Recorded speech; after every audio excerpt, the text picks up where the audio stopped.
मरगडेजी, भगवंताने नवीन जीवनदान दिलं सेवकाच्या सहकार्याने.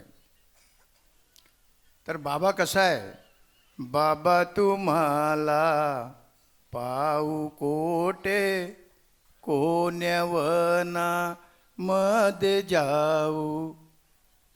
बाबा हो, बाबा हो, बाबा हो, कोणी नाही बाबा आता कुणाचे दुःख आपुले सांगू कोणा. जेव्हा परमेश्वर अगर मानवावर कोपला तर परमेश्वर दया आणि अंतकरणापासून भगवान बाबा हनुमानजी आणि महान त्यागी बाबा जुमनीजी त्यांच्याकडे आले. परमेश्वराला अंतकरणापासून विनंती केली आणि बाबाला सांगितलं, बाबा तुम्ही कुठं आहात, मी कुठं शोधू तुम्हाला. म्हणून बाबाची कृपा महान आहे, याची मजाक कोणी करू नये, मानवाची सुद्धा मजा करू नये. बाबानं सांगितलं, मैं मंदिर मस्जिद को फेंक सकता बोले, सरकार ने मुझे आदेश दे दे बोले, मगर मैं मानव को नहीं फेंक सकता बोले. म्हणून मानवाने मानवाचेच कार्य करावं. धन्यवाद मरगडेजी, फार सुंदर असा अनुभव या ठिकाणी सादर केलं. यानंतर बाबाचे सेवक आदरणीय सन्माननीय सोपानजी खापेकर साहेब हे आम्हाला अनुभव सादर करतील. आणि हा भगवान बाबा हनुमान जी को प्रणाम. महान त्यागी बाबा जुमदेव जी को प्रणाम. परमात्माए परमपूज्य परमात्मा एक सेवक मंडळ वर्धमान नगर नागपूरच्या वतीने आज संजयजी यांच्या निवासस्थानी नुकतेच नववे हवन पार पडले.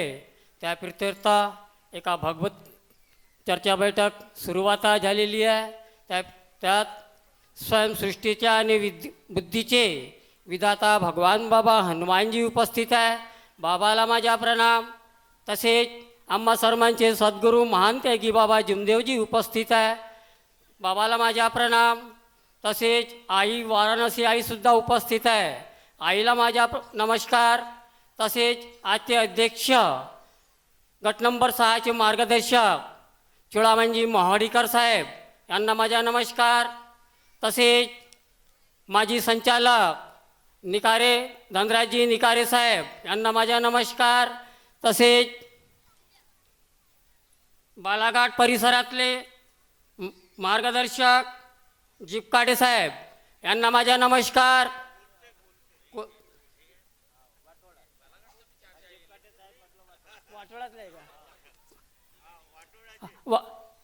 बालाघाट परिसरातले कोलतेजी यांना माझा नमस्कार. तसेच मार्गदर्शक ज्ञानेश्वरजी गद्रे साहेब यांना माझा नमस्कार. तसेच आदरणीय मान सर्व सेवक सेवकिनी बाळगोपाळ सर्वांना माझा नमस्कार. नमस्कार. आवाज काढावा. जेवण तर करून आले नसेल कोणी, आले का तर का माहीत बा.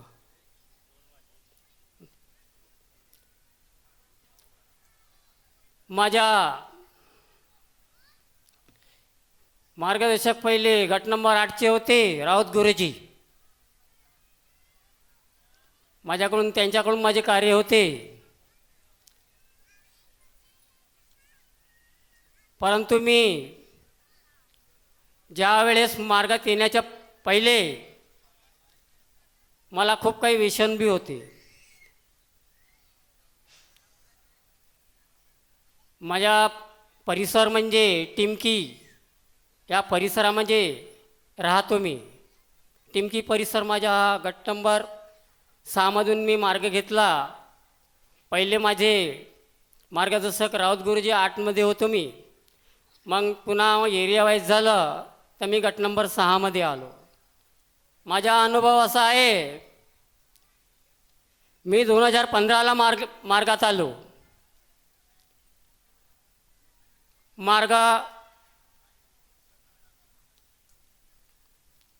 माझ्या आलू प्याजचा धंदा होता.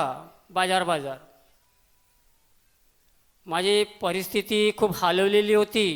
त्यावेळेस मला काही सुचत नव्हता, कारण की मानव पैशाच्या मोहमायामध्ये फसून गेलो होतो.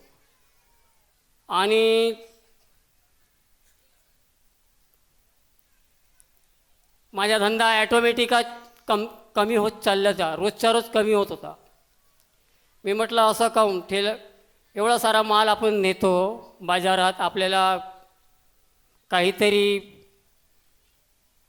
मिळालं पाहिजे बा. पण ते काहीच नाही. 100 रुपया 150 रुपयाचा धंदा करून मी घरी येत होतो. लहान लहान मुलं बाळं होते माझेवाले. असं काहून झालं, असं काहून होतं आहे. आता आम्ही ना त्याच्यावर तर काही लक्ष ठेवलं नाही. अचानक माझी एक दिवस तब्येत खराब झाली. भाऊ होते मार्गामध्ये आणि आमचे बहिणी बी मार्गातच होते आणि त्यांचे कार्य होते राऊत गुरुजीकडून. आता मी त्या टिमकी परिसरामध्ये राहतो. तर भाऊला मी म्हटलं, भाऊ म्हटलं मला मार्ग घ्यायचे आहे. पहिले आम्ही नाही विचार केला घरी. आता पत्नी म्हणे तुम्ही जिथं जाण तिथं मी तयारच आहो म्हणे. मला ठीक आहे. मी भाऊला फोन करतो. भाऊला फोन केलं आणि भाऊ म्हणे मार्गात येण्याच्या पहिले विचार केला का? मी म्हटलं हो विचार केला आहे. परिवारमध्येच विचार केला मी ना. म्हटलं मग हा घर तुला तर म्हणे सोडा लागन, कारण की इथं पिणारे लोक आहे, शैतान लोक आहे म्हणे. या शैतानाच्या समोर म्हणे तू टिकणार नाही म्हणे. मला काहून? मला परिस्थिती तर हलवलेली आहे माझी म्हटलं. आणि तुम्ही मला भाऊ म्हणलं असे म्हणत आहे का की मी किरायात द्यायला बी नाही होतो, अशी माझी परिस्थिती झाली होती. ठीक आहे म्हणे, तुला विचार केलेला आहे म्हणे, तरी पण म्हणे तू गुरुजीकडे चाल म्हणे. मला गुरुजीकडे नेलं. मी पहिले एकटाच गेलो. गुरुजीनं मला आपबीती सांगितली. म्हणे हा मार्ग तर म्हणे मरायचा आहे म्हणे. मला मरणं कसं, आता मी तर पहिलेच मेलो आहो, आता का मरायचं राहिलं. त्यांचे शब्द पहा, त्यांचे शब्द मोठे अनमोल होते.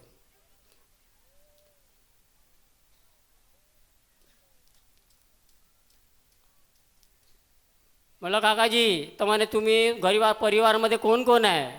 म्हटलं 4 जण आहो, पत्नी 2 मुलं. विचार केला का म्हणे? म्हटलं हो गुरुजी विचार तर केला, तरी पण माझं मन नाही मानत होता.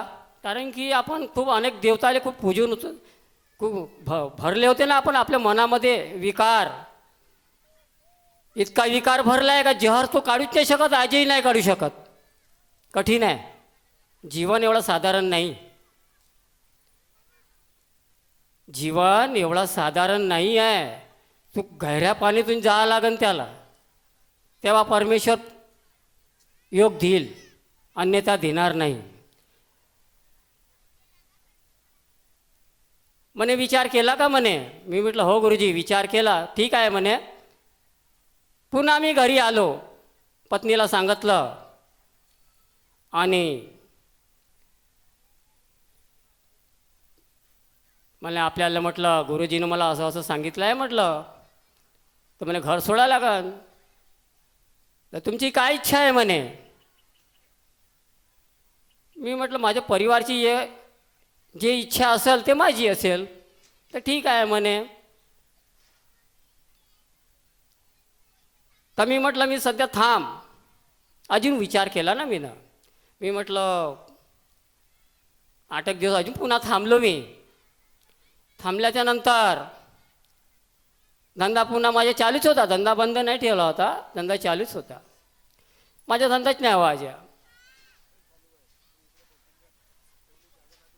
एक दिवस भाऊ म्हणाले मला, म्हणे तू म्हणे हवनात चाल.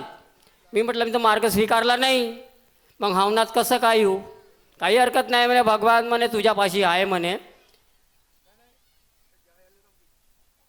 तू म्हणे हवनात चाल माझ्या संग. त्यागाचा हवना होता राऊत गुरुजीच्या हातच्या.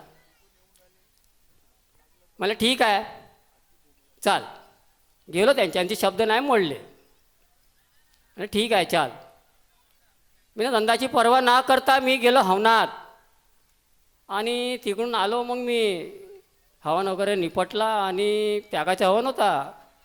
हवन वगैरे निपटला आणि मग मी घरी आलो. घरी आलो पत्नीला म्हटलं मी हवनातून आलो म्हटलं. संध्याकाळ झाली आणि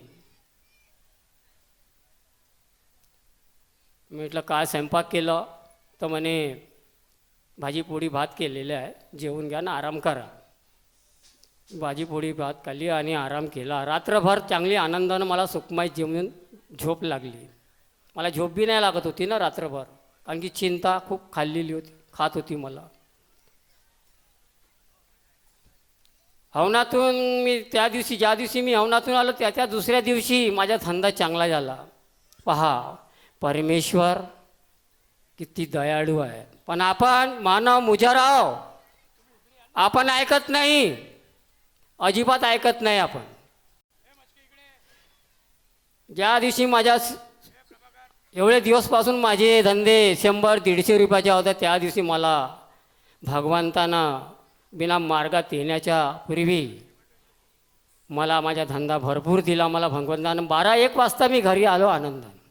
आणि पत्नीला म्हटलं पहा म्हटलं या मार्गामध्ये म्हटलं मी काही मार्गात नाही बी असून आणि मला परमेश्वरानं म्हटलं मला खूप काही दिलं म्हटलं. आज काही अगरबत्ती नाही लावली, काही नाही लावली, फक्त भगवंताला विनंती केली, फक्त काही नाही, हात जोडले फक्त. बाकी मी ना मला प्रार्थना माहीत होती, ना विनंती माहीत होती, ना काही कसं करायचं काही ते काहीच माहीत नव्हतं. हॅलो. आणि मी म्हटलं आपल्याला आता मार्ग स्वीकारा लागत. तुझी काय इच्छा आहे पुन्हा एकदा विचारतो म्हटलं. मन विचलित करू नको. म्हणे नाही. तर मग म्हटलं गुरुजीकडे चालायचं का. तर म्हणे हो ठीक आहे म्हणे. गेलो आम्ही सकाळी. भाऊला फोन केला. त्याचप्रमाणे दांडे साहेब हे सुद्धा मंचावर येतील. विश्वनाथ भाऊ मेश्रामजी हे सुद्धा व्यासपीठावर येतील अशी मी त्यांना विनंती करतो. भाऊला फोन केला आणि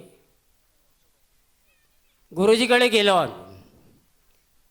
गुरुजी म्हणे हो. गुरुजी म्हणे 3 दिवसाची साफसफाई करा म्हणे. पक्क विचार केला का म्हणे. मला हो. आणि 3 दिवसाची साफसफाई करायला आम्हाला गुरुजीनं दिलं. त्या 3 दिवसाच्या कार्यामध्ये मी आपला अर्धा आयुष्य भजन पूजनमध्ये दिला. मी ना वेळ दिला. माझ्या परिवार आमच्या परिवारामध्ये माझे वडील वगैरे भजनवालेच होते. मी त्यांना पण भजन कीर्तनमध्ये जात होतो मी. आणि 3 दिवसाच्या कार्यामध्ये मला एवढं काही भगवंतानं दिलं का मी सांगू नाही शकत.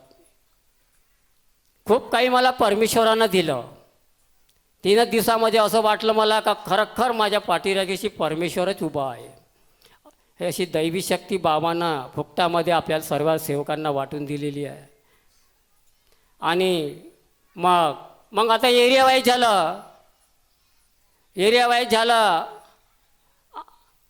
आणि 4 वर्ष मी कार्य केले गुरुजीपासून. आणि का पहा देव देतो आणि कर्म नेतो म्हणते की नाही, तशी काही किस्सा झाली. खूप अंगात आल्यासारखं करतो ना आपण. अंगात नाही आणावं. दयामाया शांतीच नाही आपल्याकडे सध्या. आता भाऊनं सांगितलं आमचे दयामाया शांती असेल तिथं देवाची वस्ती असेल नाही का. पण आपल्याला दयामाया शांतीच नाही आहे. आणि माझ्या हातानं मला राऊत गुरुजीनं बोलले होते, एक म्हणे बुटली कर, आणि त्या गाडगा म्हणे हे बाबासाहेब म्हणे हे जेव्हा बी कार्यक्रम करशील काही करशील म्हणे कार्यक्रमातच हे पैसे लावायचं म्हणे. पहा बुद्धी कशी भ्रष्ट झाली. बुद्धी ऐका बरोबर, भगवंतानं बुद्धी कशी भ्रष्ट केली माझीवाली. मी ना धरलीनं बुटली फोडून टाकली. मी ना धरलीनं बुटली फोडून टाकली. कार्यकर्त्याला सांगितलं नाही. पहा, कारण की काही वेळनंतर काय मला असं काहीतरी असं घडलं का, काही लोकांना म्हटलं का काही अनेकवाल्यानं शिक्के बंद होणार आहे म्हणे. तर मी ना धरलीनं बुटली फोडून टाकली.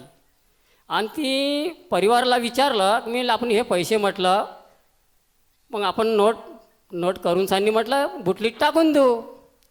ठीक आहे म्हणे. पण पहा ना, मी कार्यकर्त्याला सांगितलं, कसं विचलित झालं मलाच नाही माहीत ना, माझ्या परिवारमध्ये कोणाला माहीत नाही.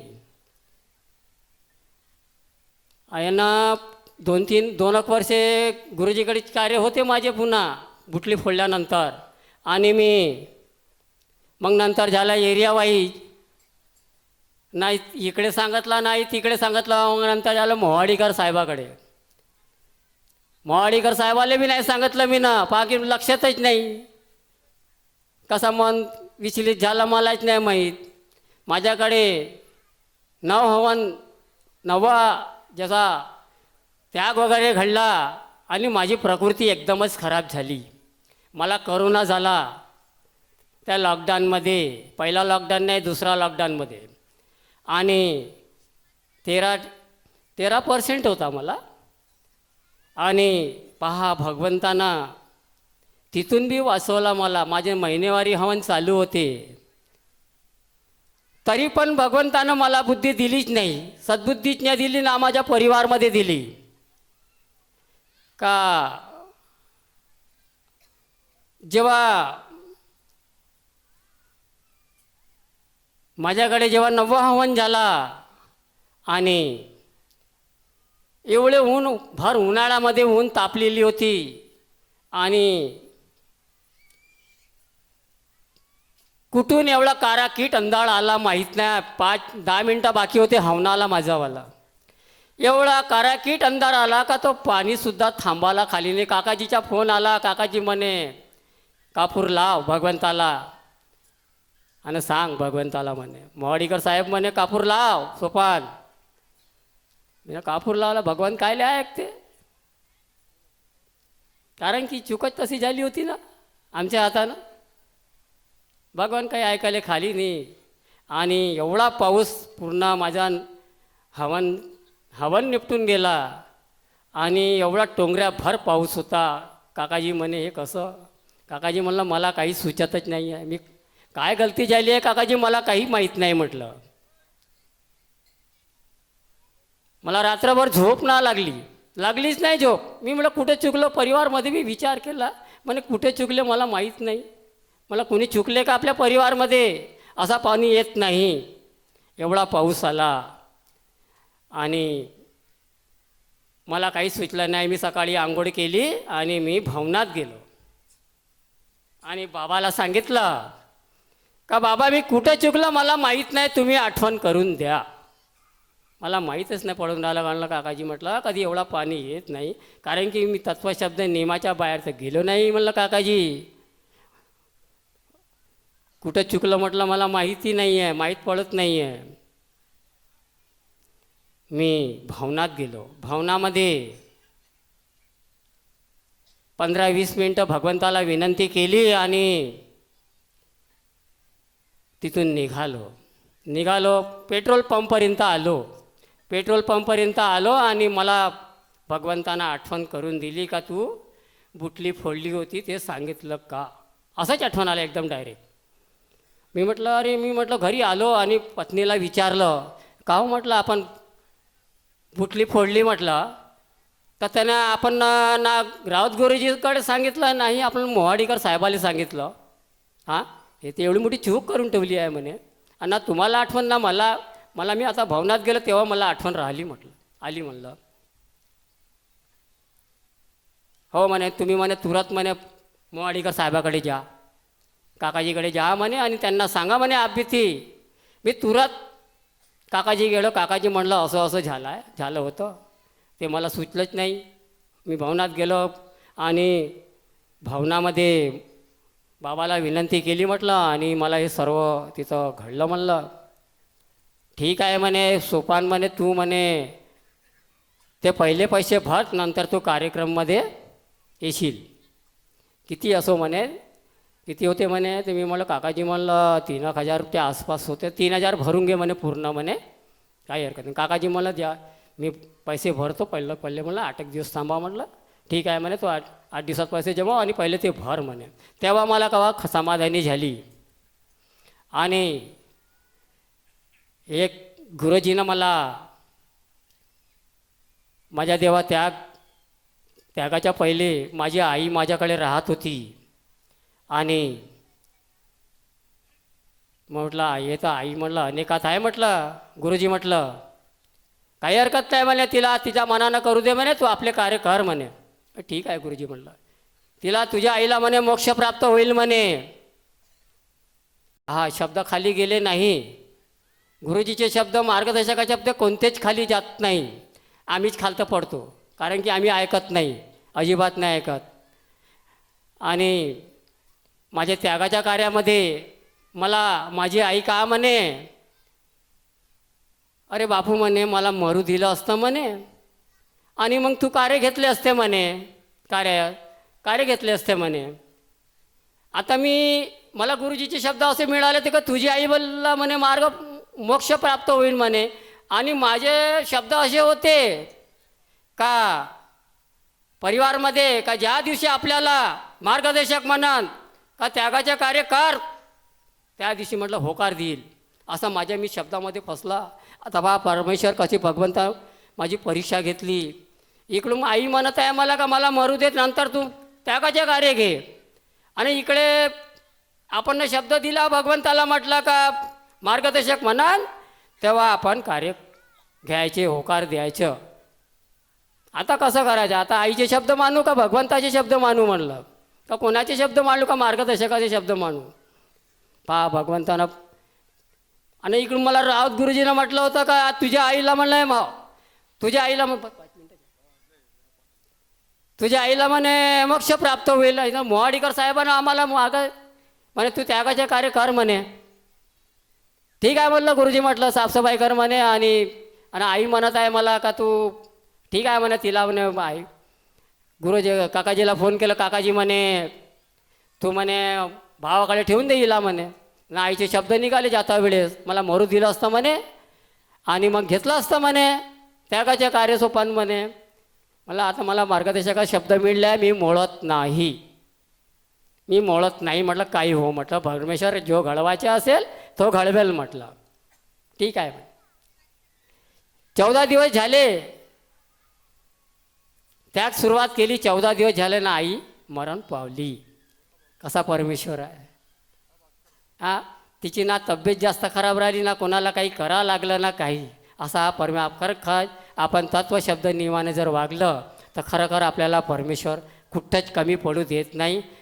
एवढंच बोलून मी आपल्या शब्दाला विराम देतो. सर्वांना माझा नमस्कार.